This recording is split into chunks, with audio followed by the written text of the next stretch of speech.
Good Tuesday morning, guys. My name is Jerry Miller, and thank you kindly for joining us on the Jerry and Jerry Show.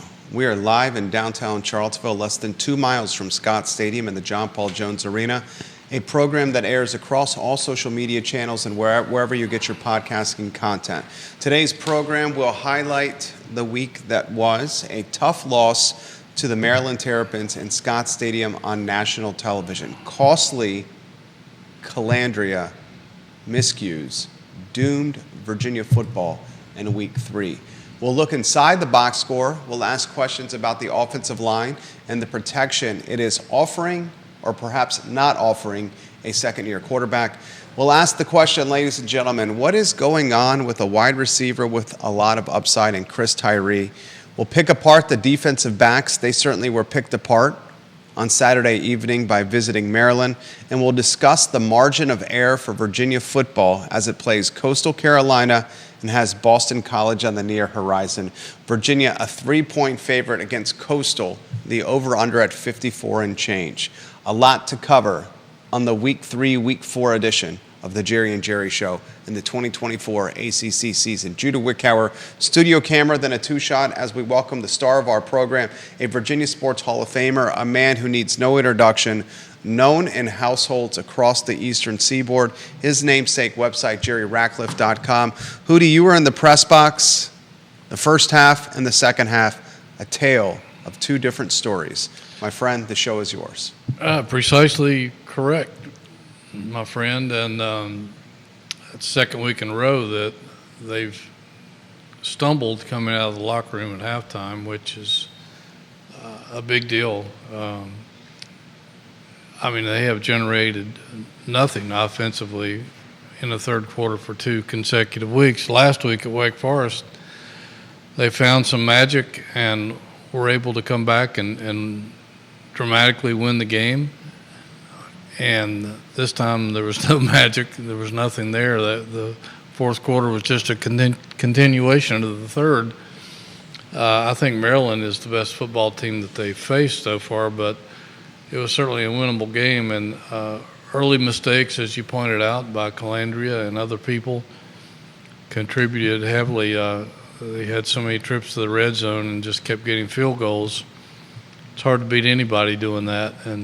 But they've got a major problem coming out at a halftime, and that's something that they've got to correct going forward, or it's going to be tough to win another game. Significant problem. Some have highlighted that could be tied to adjustments made at intermission. Maybe we talk about that later in the program. We hate to discuss this from a Anthony Colandrea costly miscue standpoint, but he plays the position that gets the attention, that gets the praise, and also is heaped upon when the team struggles. A fumble when he really wasn't securing the football with 2 hands the right way. 2 interceptions that, frankly, had me nostalgic of Maryland 2023. Yeah. Where mistakes doomed Virginia against the Terrapins.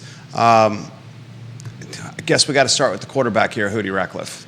Yeah, no question. He made a lot of unforced errors, and it cost them big time. They could have had a healthy lead, an even healthier lead at halftime than what they did, and they just simply blew it.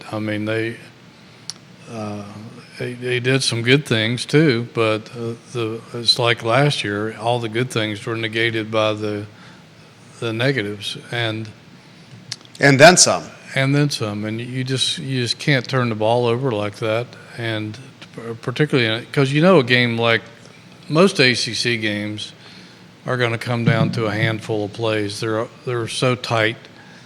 The team that makes the fewest mistakes usually wins, and even though it's not a ACC opponent, it's a former ACC opponent, kind of the same caliber as most of the teams in the ACC, but. He just made some critical errors, and you're putting yourself in a hole, just like he did a lot last year. All those great numbers don't mean anything if you're turning the ball over. And that's another problem that they've got to solve. I think they will. I think he probably nobody hurt more over those things than he did. That's the kind of kid he is. But, I mean, what are you going to do? Some people were calling for Musket to come into the game, but I didn't think that was going to happen. And they're going to ride Colandrea until he proves otherwise. And I don't think he'll keep making these kind of mistakes. I think he's a kid that usually learns from his mistakes. But he just had a bad game, and that's going to happen from time to time. But they dug themselves into a hole and then couldn't come out of it because of the third quarter blues is what I've been calling it. I don't know. I can't figure it out. They just get totally dominated in the third quarter on both sides of the field. Colandrea leads the Atlantic Coast Conference in interceptions. He's got 4. Yeah. I'm still on top of the Colandrea bandwagon. I think Colandrea, 3 plays, I understand 3 plays can change the course of a game, and against Maryland, 3 plays did. Yeah. The fumble in the red zone, extremely costly. The second pick, very concerning. The first pick as well. I will highlight he's running for his life still with the offensive line. The pass protection is not there. That's something that we need to highlight. I will also highlight that the running game could be a bit stronger. We've seen flashes with the running game from Xavier Brown, and Kobe Pace got 11 carries for 46, so they try to commit to Pace. Still, no tailback truly making a significant impact here. $123 in totality for the team on the ground. What do you make of the fan base with the Musket calls? Justified, something being considered, or is that something still on the back burner? I think it's on the back burner. I think they're going to ride with Colandrea. He won the job.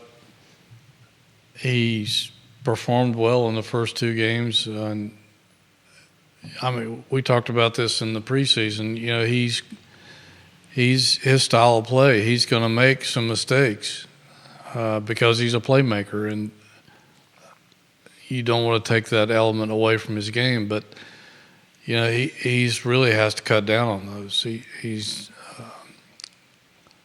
He was making better decisions. I think he'd like to have a couple of those back.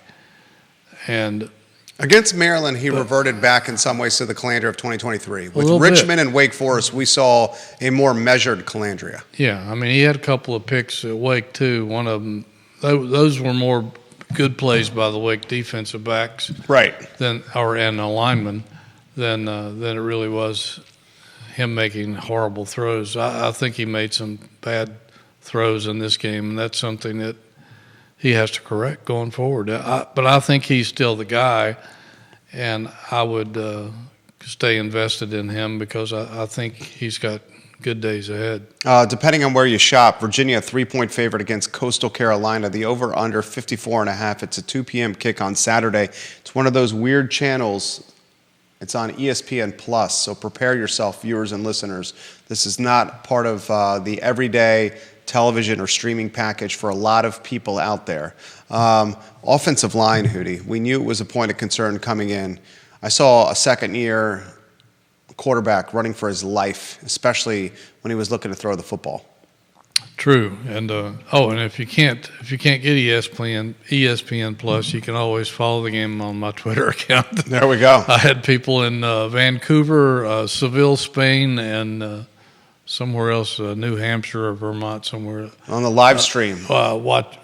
Checking the game through my Twitter, but I love it. Yeah, the offensive line is still got some issues. We weren't quite sure what they were going to be like this year, even though everybody returned. They still have a lot to prove. They're still not 100% healthy there. Brian Stevens is nicked up every now and then. Mikael Boley still hasn't recovered from his ankle yet, and I think he's been day-to-day, but you also have to consider that he's not in game shape because he's missed so much time. So there's some issues on that offensive line that they're going to have to correct.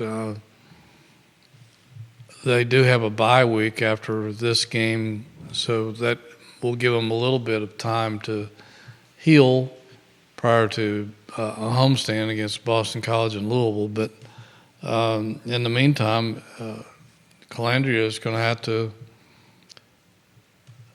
find ways to overcome the fact that he's going to be under pressure, and he's usually pretty decent under pressure and moves well out of the pocket when he has to.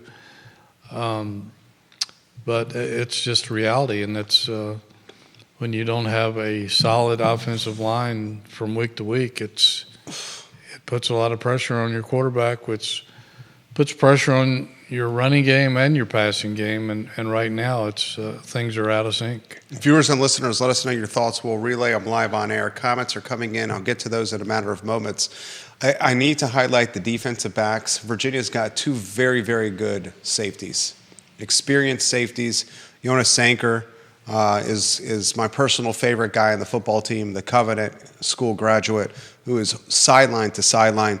His counterpart, I believe, a 6-year, which is unbelievable to say, as a safety. Quarterbacks, we saw this against Maryland, are not targeting the center of the field with passing attempts. They're going after the defensive backs on the sidelines, where there is not the talent with the DBs and certainly not the experience with the DBs. Maryland had a field day with this. Yes. Let's talk defensive backs and what needs to happen. What kind of protection could be offered? Do you shade the safeties over more? Maryland's star wide receiver looked like Jerry Rice out there, trying to pay a little props over to my man Hootie Ratcliffe, the 49ers fan. That guy is good. I mean, he led the nation come into the game, and we saw why. I mean, he's a solid receiver. He's got size and good hands, runs good routes, he has good speed. We figured they were probably going to have trouble with him, and they did. But the Virginia secondary leaves a little bit to be desired. They, particularly in the corners, and that's one of the most highly sought after positions in recruiting, and not only in college football but even in the NFL. If you don't have good corners, I mean, quarterback corners, a rush in, the left tackle, those are the premier gets in recruiting, and Virginia's had a tough time in recent years landing good cornerbacks, and I think that's a bit of an issue this year. They're giving up a lot of stuff. First half, I thought they did a pretty good job on the pass defense.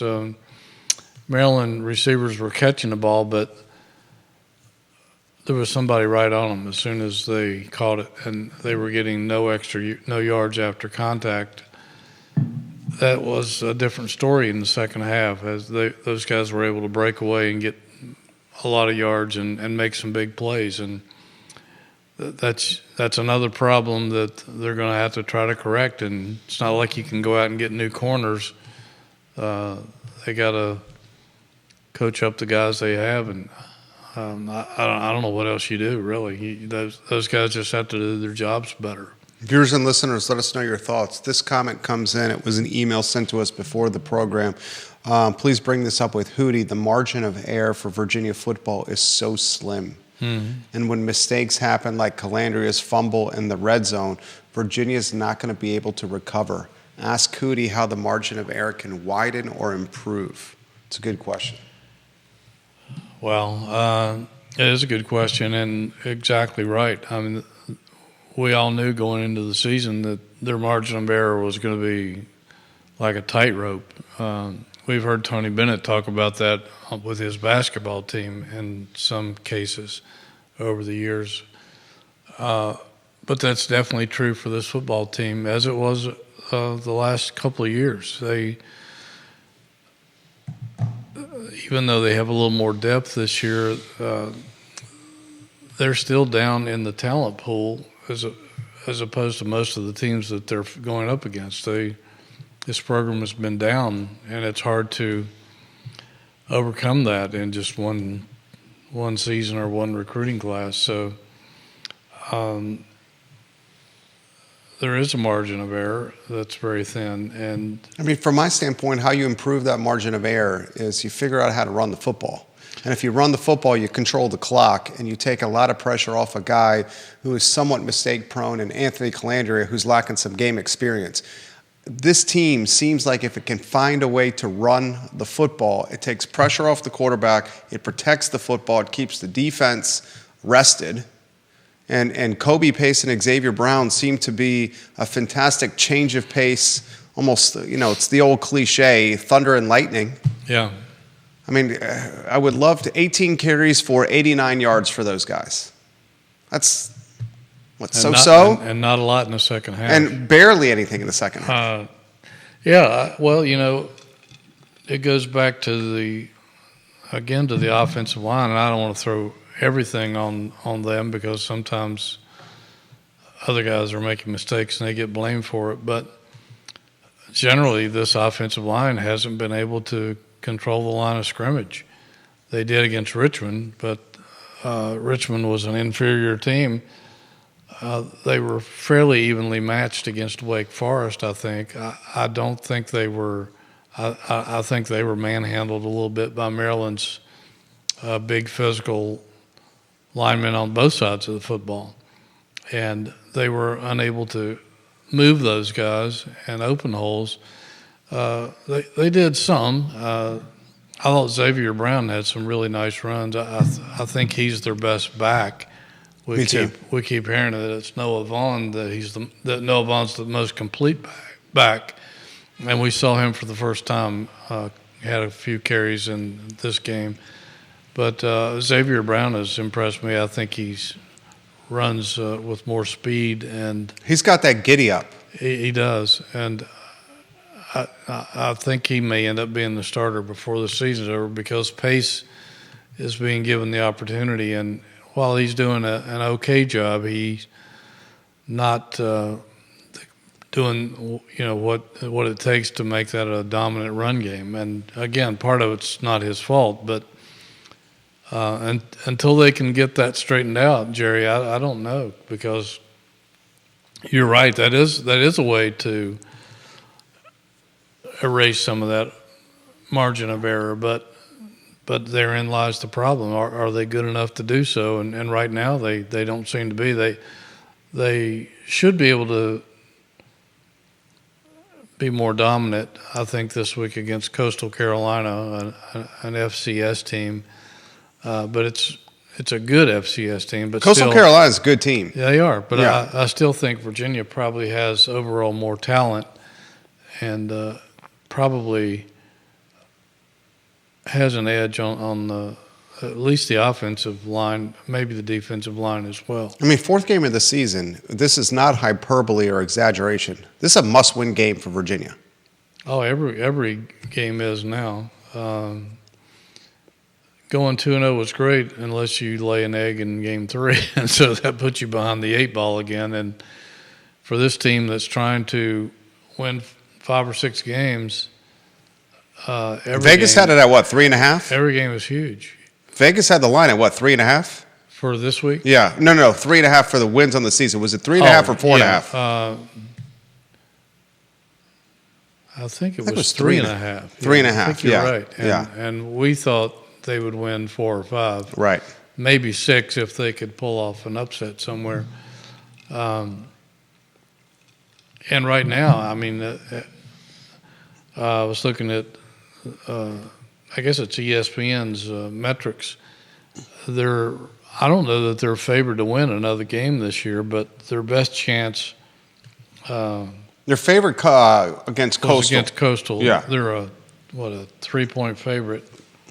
And I think they have I think the metrics had them as a 47% chance of winning that game. 45% chance, which is their best chance of all their games remaining according to those metrics. They had a 33% chance of beating Maryland according to those metrics, 45 at Carolina, and then less than 40% chance or any other game the rest of the season, they have a 37% chance against Carolina, Pitt, and SMU. So that's that shows you what the odds are and how things are stacked up against this football team. We knew going in it wasn't going to be easy. All six of their six first games, all of those games are winnable. But you got to play, like you said, it's such a thin margin of error. You got to play almost flawless football. Flawless football. To be able to do that. Yeah, and folks, we did not anticipate, no one anticipated prior to the season start that Boston College would be as good as Boston College was. I watched Boston College play Missouri. I watched most of that ball game. BC at Missouri. You're talking a top 3 team in the nation. And Boston College had Missouri on the ropes. And Boston College probably should have beat Missouri in their house. Missouri turned it on in the second half and had a fortuitous bounce or two go their way. But Boston College looks like the real deal here. Virginia's got BC, ladies and gentlemen, after the bye week. After Coastal Carolina, it goes bye week, then BC, then Louisville. Louisville's undefeated. Pittsburgh's undefeated at 3-0 right now. Clemson, don't sneeze at 1-1 Clemson. Clemson's got talent all over the football field. I get that they're 1-1, but this is a very good ball club. North Carolina's 3-0. Notre Dame is going to be playing like every game's the last game of the season after an early loss, an upset type of loss. And then you got SMU and Virginia Tech with the Hokies with the Cavs hitting Lane Stadium. I mean, this Coastal game is critical. Oh, no question about it. They have to win this game, and I think they should. Again, not throwing shade on Coastal. They're a really good football team. They're 3-0. They haven't really played any high-powered teams yet, but this is going to be kind of like a Super Bowl for them, kind of like the James Madison game was for the Dukes last season here. This is only the second Power 5 team that's ever been to Conway, South Carolina. BYU was there in 2020, but that was the COVID year, so there was hardly anybody in the stadium. But this game has been sold out, I think, for 2 weeks, their coach said yesterday on the teleconference, and the excitement is through the roof to have an ACC team come to town. And he said the tickets are really hard to come by. So I don't know what size stadium they have there. I don't think it's very big. I've driven past it once several years ago, but it's a big deal to have an ACC team come to your town. Even for East Carolina, and they're right there. And they have been playing football for a long time. Coastal hasn't been around that long. So for Virginia to be coming to town, it's a really big deal. I mean, that town is lit up right now waiting for the Cavaliers. And their guys are champing at the bit, hoping that they can pull off an upset and show people that they can beat an ACC football team. Wahoo89, watching on YouTube, he said if the University of Virginia had a good running game, then when Colandrea has an off game, it would not be as bad. When is the last time UVA had a 1,000-yard rusher? Way too long.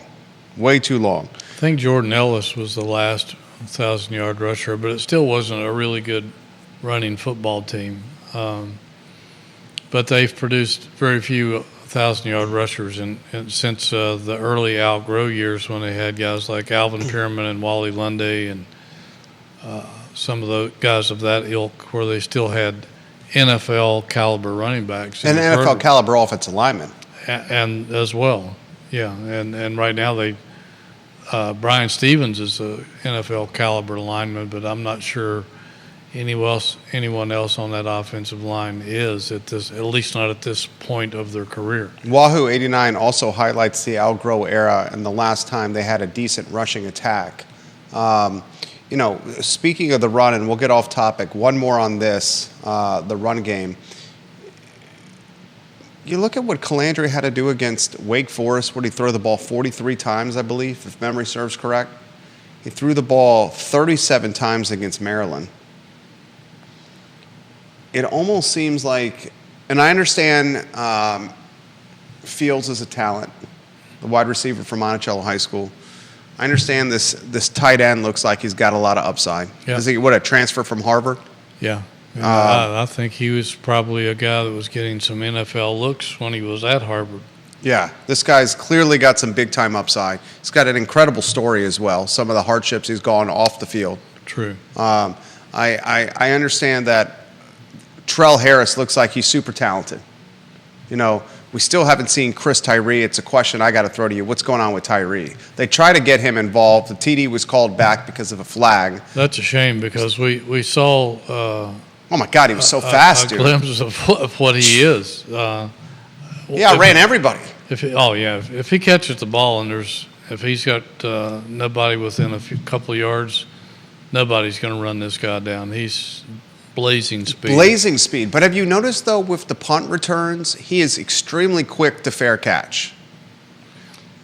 Yeah, and I haven't paid a lot of attention to that, but it may be maybe they're telling him to not take any chances at this point in a tight game. I don't know, but and maybe the punts are just maybe they're not returnable. I don't know, but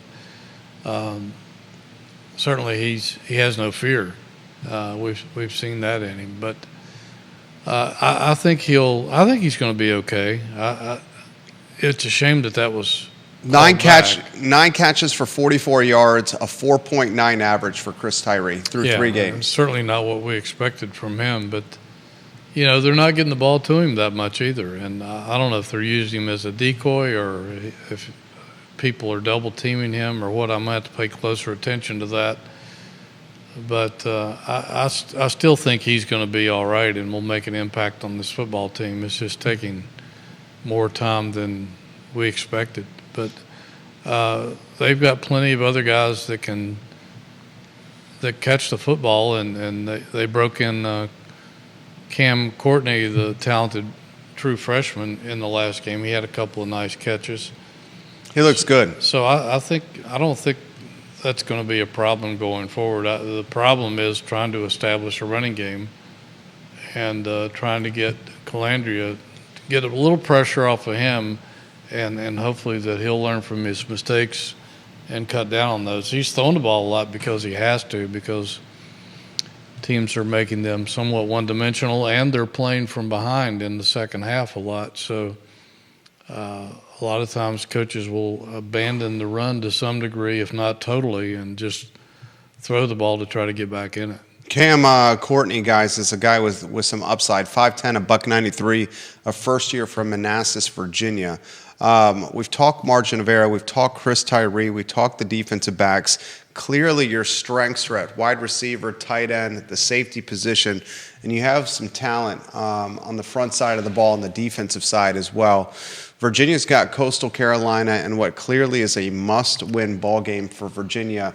3-point favorite, 54.5 the over-under, 2 p.m. Saturday on ESPN+. If you don't get it, hop on over to Hootie Ratcliffe, Jerry Ratcliffe's Twitter account. He does a fantastic job of live streaming. Keys to victory against Coastal. What is that, the Chanticleers? Chanticleers. What is a Chanticleer? It's a rooster, I believe. It's a rooster? Yeah. Okay, the Chanticleers.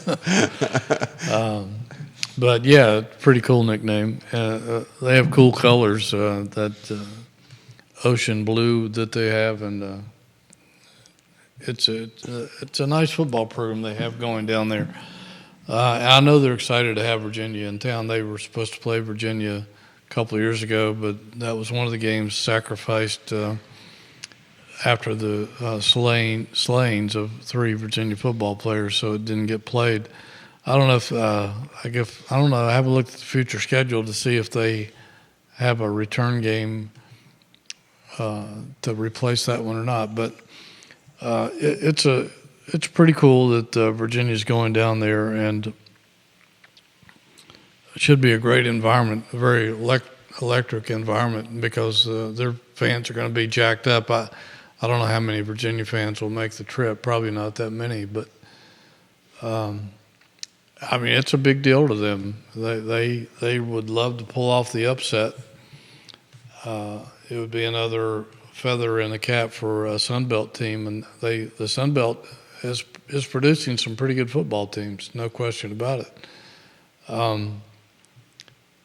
But it is a must-win for Virginia because there's not a lot of games you can point to on the schedule that they're going to be favored in, and so they have to get everyone that they possibly can.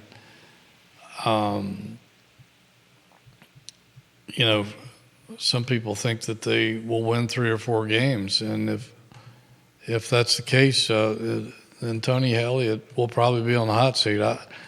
I thought they would win between 4 and 6, depending on how things go. And if Tony Elliott finishes with 3 wins for the 3rd straight year, that's going to be tough. Yeah, that's going to be tough. Yeah, but you know, they should be good enough to win more than that. They've got enough talent, even though it doesn't stack up against a lot of ACC teams because of the portal and because of some of these guys returning for 5th and 6th years, even 7 years. They have enough talent to win that many games. They just got to play better, and they can't afford to come out. I mean, that's a real problem when you're coming out of the locker room at halftime, and your main goal is to establish momentum. I mean, they were getting the ball back. They got the ball back, received the kickoff in the second half, and you can't do anything with it. It's you lose all the momentum you had right off the bat, highlighted right out of the locker room. You were watching in the press box. I was watching in the comforts of the couch and the big screen. Exactly what you said was highlighted on the broadcast. They said on the broadcast, the air has been completely taken out of this stadium because of that stalled drive. No question. And you just can't allow that to happen. I mean, that's one of the big things in football. And Tony Elliott talks about winning the middle 8. That's the last 4 minutes of the first half, the first 4 minutes of the second half, and they haven't been doing that. They didn't do it against Wake. They didn't do it against Maryland. No, I mean, they were outscored 20-0 in the second half, and they only crossed midfield, I think, once in the second half, and that speaks volumes right there. You can't do that and expect to win a football game, and the third quarter is so crucial. You don't have to win it, but you can't lose it. And they've been getting killed in the third quarter. They haven't been able to stop the other offense, and they haven't been able to generate any offense. And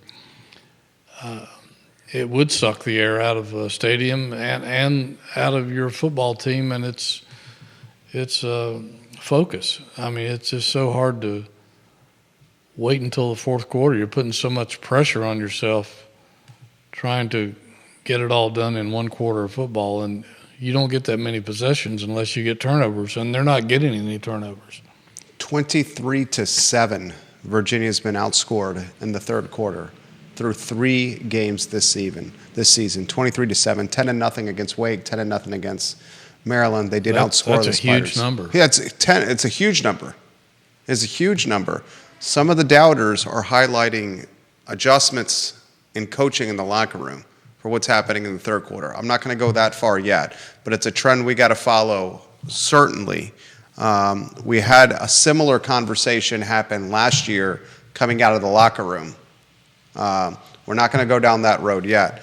A lot I want to cover with Hootie Ratcliffe on the program here at the 11:07 marker. We got Virginia Tech topping ODU. A lot of folks are asking how good are the Hokies. We have Boston College looks fantastic. Their quarterback looks absolutely fantastic. I watched them take Missouri quarter to quarter. They should have probably won that ball game, a top 3 team in the country at Missouri. Pittsburgh looks all right. Louisville looks all right. Syracuse's quarterback looks pretty damn good. I mean, Florida State's I mean, is the Florida State head coach on the chopping block right now? Most certainly. And the irony of this all, and I'll get out of your way, is this is the team that was raising the ruckus in the summer about suing the ACC and wanting out of the conference, and now the conference is saying karma's a you-know-what. Yeah, well, they were 13-1 last year. Right. And got left out of the playoffs. I still thought under the circumstances they were not one of the best 4 teams in the country, but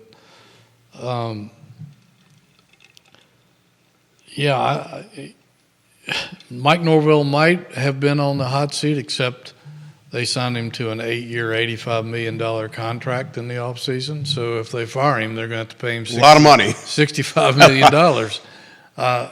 I know Florida State is griping that they don't have enough money to be where they want to be, but they certainly haven't proven anything. They're 0-3 for only the 3rd time in program history. The first time was when Bobby Bowden came in here in '76, his first year in the program. And Mike Norvell has had 2 0-3 starts in the last 4 years, so he has to own it. And losing at home to your old team, Memphis, certainly didn't instill a lot of confidence in their fan base. I saw some of that game, and their stands looked really empty in portions, which is really bad because that place seats about 90,000 people. So Florida State definitely got some issues. I don't know who they play this week, but I'm not sure it's anybody easy. If I recall, I'll let you know right here in 1 second. Florida State's being outscored 72-46 so far in the season. Cal, they have Cal in Tallahassee.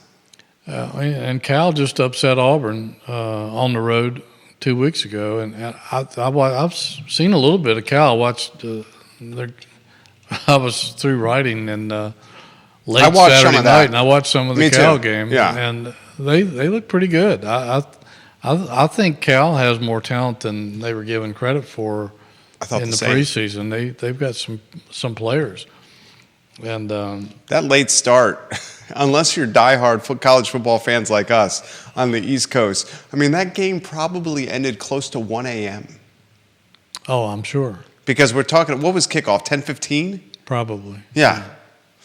Unbelievable. Yeah, I've covered some games out there that started that late, so it's it's no fun if you're a player in the East and have to go out there. That's what I'm saying. Right. If you're an East Coast player. Yeah. With the cross-country trip. And then the late start. Yeah, it's hard to get accustomed to those hours. I mean, that's home field. That's home field advantage. Oh, no question about it. Now, the reverse is Cal's making that trip as well. Yeah. Across the country to the East Coast and having to do the same. But at least it's not past your bed. Now, granted, these are 18, 19, 20-year-old kids here. Well, yeah. Yeah, they're staying up late. But you see the point I'm making. Playing it and hanging out are two different Touche. Touche. Absolutely touche. But you're right. And, Cal's 3-0. I think it's easier for West teams to come East than the East to go West. 100%. Yeah. 100%. I think the NFL has proven that over the years. But Boston College, I agree. I think they're better than people thought they would be. And Bill O'Brien is a solid football coach. I mean, he's coached the Houston Texans. He was on Nick Saban's staff. I think he was on Belichick's staff at some point. He was down at Georgia Tech a long time ago, back in the mid-'90s. Mid-'90s, I believe, on that staff they had down there. So that guy's a solid coach. He's going to make them a good program if they can hold on to him. He may take off for the NFL again, but I don't know. But Boston College is no gimme, that's for sure. I'll throw these to you here. And Louisville, it could be sneaky good again. I mean, last year we didn't think they were going to be that good. And you just read my mind. The ACC championship. You just literally read my mind. I was literally going to highlight about Louisville, not a team to overlook. Yeah. Louisville's unblemished. I'm going to give you the unblemished teams here, Hootie. You got Syracuse at 2-0, 1-0 in conference play. Guess what? Great quarterback play with Syracuse. Pitt's 3-0. Duke is 3-0. North Carolina's 3-0, and they're playing with their backup quarterback. Now, granted, this quarterback's got starter experience. Miami's 3-0. That looks like the best football team to me, but I'm going to ask the pro, Hootie Ratcliffe. Cal is 3-0. Louisville is 2-0. Of the unblemished teams, Louisville, Cal, Miami, UNC, Duke, Pitt, and Q's, who's the best? Probably Miami right now, I think. 159 to 26, points for, points against. Yeah. The best margin in the conference. They still have some things to prove, but they have a good quarterback in Cam Ward, and everybody thought he was going to be really good. A lot of people picked him as the ACC preseason player of the year. I'm not sold on Carolina or Duke yet. I don't think they've really beaten anybody of consequence. Syracuse is wait and see, but I think they are better than they were in the past. Louisville, it's hard to get a gauge on Louisville because they have so many transfers in and out each season. It's hard to get a read on them until further down the road. Boston College has certainly improved. Pitt. That was a good win over West Virginia. West Virginia is usually a pretty decent team. Rivalry game. Really good, backyard brawl. West Virginia usually has a really high-scoring offense. So Pitt is sometimes sneaky good. We'll wait and see on them a little bit, but I think they're a decent football team. He's had a solid program there for quite a while now. Week 4, God, it's flying by, on the near horizon. We've covered UVA and Coastal. Other games to watch we'll highlight here in a matter of moments. I'll rattle off some other games to watch in week 4. Other storylines you're following so far through 3 games in the Atlantic Coast Conference? Well, we're not sure about the Hokies yet. They're 2-1. They're 2-1. They struggled out of the gate, but I think we're going to have to wait and see on them when they play a more high-profile program. I still think Clemson might be the best team in the ACC. We haven't seen a whole lot of them at this point, but the one loss they had was a really bad second half against the number 1 team in the country. So you can't throw too much shade on them at this point, but we'll see about them as we go along. I don't think there's a lot of, at least right out of the gate, it doesn't seem like there's a lot of teams in the conference that's going to test them. So they still, I think, if I had to lay a bet right now on who was going to win the ACC, I think I would still put it on Clemson. I'd be hard to argue against you there. Maybe Miami, but I'd probably take Clemson as well. James Madison, North Carolina, 12 o'clock kick, Chapel Hill, Georgia Tech, and Louisville. Ladies and gentlemen, a contest to follow in week 4. NC State and Clemson, Virginia and Coastal at Coastal, Rutgers at Virginia Tech, ACC Network, 3:30 kick, Youngstown State and Pitt, Duke at Middle Tennessee, TCU and SMU, a little Texas battle right there, California and Florida State and Tallahassee, Miami, South Florida, Michigan State and Boston College. So we're still in that early stage of the season where a lot of out-of-conference action is happening. But next week, the meat and potatoes of the schedule starts playing out. Hootie Ratcliffe, some closing thoughts for the viewers and listeners, what you have in the hopper, what you have coming up, and other things that are on your mind. Well, we'll be at Tony Elliott's press conference this afternoon to find out what he thinks about what went wrong the other night and how they are going to fix it. I'm not sure he'll reveal all that to us, but the questions will be there for sure. And a look at Coastal Carolina and what his view is of that game. We'll certainly be all over that game all week long, and keeping our eye on basketball recruiting. They've had some Mr. Mallory prospects in over the past few days or past few weeks. Chance Mallory had his official visit this past weekend. Was it breakfast at the Kimpton? I don't know. I didn't see that. Jay Willie and Coach Bennett. Breakfast at the Kimpton with the Mallory family. Not a bad spot for a little brunch. Not a bad spot at all. Yeah. And it'll be interesting to see how they go. I know he still has some other visits he wants to make. And you know, the another point guard who visited here a couple of weeks ago, Tyree, is going to be making his decision soon. I think he's narrowed it down to Virginia, Wake, and maybe Cincinnati. I can't recall, but That guy's a baller. it's interesting to see if he pulls the trigger and commits for. He's a point guard as well. Is that going to be the first point guard that pulls the trigger, or is it going to be if Tyree pulls the trigger and Mallory still wants to come here, will they take 2-point guards? Tony likes to play 2-point guards, so maybe so. But we'll keep our eye on that. Some of these guys are going to be making decisions soon, I think. Nate Ament, the number 3 player in the nation, according to some people, probably a one-and-done guy who Virginia was highly favored to land, postponed his visit. He canceled both his visits to Kentucky and Virginia and said he may wait till the spring. I don't know if that's good or bad for Virginia, but the fact that he canceled all of his visits is probably nothing that inflects upon Virginia. So we'll be keeping our eye on all the basketball recruiting. They still have, I think, another player or two to come in.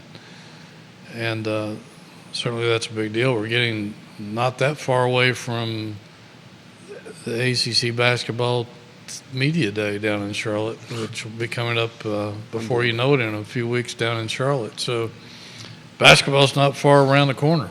It makes me happy. I love basketball. Love all the sports, really. And tip of the cap to Lauren Coughlin. What an unbelievable performance she put on up in Lake Manassas this past week. Tied a American rookie record going 3-0-1 in the Solheim Cup, and Tip of the cap to the U.S. so happy for her and the U.S. team. But she's a Virginia golfer. Particularly for her. She lives here in Charlottesville and contributes to the community, and just as she and her husband, John Pond, are just great people. Well said. Well said. Hootie Ratcliffe, namesake of JerryRatcliffe.com. I'll say it again, JerryRatcliffe.com. I'm genuinely and literally on his website 2 to 3 times a day. Check it on Hootie's Twitter account probably 2 to 3 times a day as well. Follow him on Twitter. Go to the website. Check the content. I think you're going to be extremely impressed. He's got fantastic community partners at JerryRatcliffe.com. Always looking for more partners, ladies and gentlemen. Judah Wickower behind the camera. Wickower and I have a conference call in the very near horizon, which we will cover here. My name is Jerry Miller. This show airs wherever you get your social media and podcasting content. Get ready for Coastal Guys. It's going to be a backyard barn burner. Thank you kindly for joining us. So long, everybody.